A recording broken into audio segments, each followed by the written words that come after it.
All right. Well, let's go ahead and step into the colon here. Watch your head.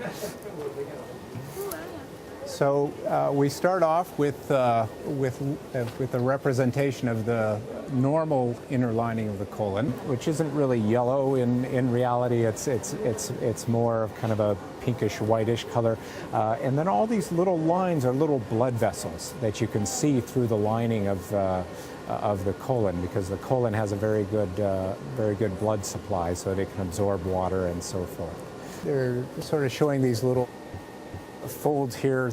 The folds in the colon, when we're doing a colonoscopy, actually are quite deep, and they move. Over here we start to get to our first pathology. You can develop something called colitis, which is an inflammatory disease where the immune system attacks the lining of the colon. And that can cause erosions in the lining of the colon, and sometimes it leaves what's called mucosal bridging, where it's undermined everything else and just sort of leaves a bridge of mucosa. And then over on the other side we have Crohn's disease. Can cause ulcerations in the colon that actually go deeper than the lining, and that's one of the things that distinguishes one disease from the other.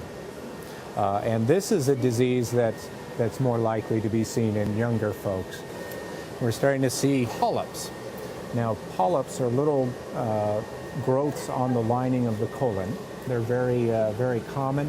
When we do a screening colonoscopy, somewhere around 40% of the people will have at least one polyp found in their colon.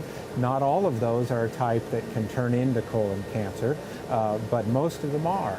And if we can find the polyps and remove them with the scope before they turn into cancer, then we can prevent the cancer. And current recommendations are that people who don't have any high risk factors have their colon checked beginning at age 50 and then repeated at 10-year intervals if nothing is found. Over here, this is a colon cancer. Once it reaches the point of being a cancer, then it can't be cured with the scope anymore. Then it requires an operation to remove that section and put things back together again. For an early stage colon or rectal cancer, the cure rate is very high. It's better than 90%.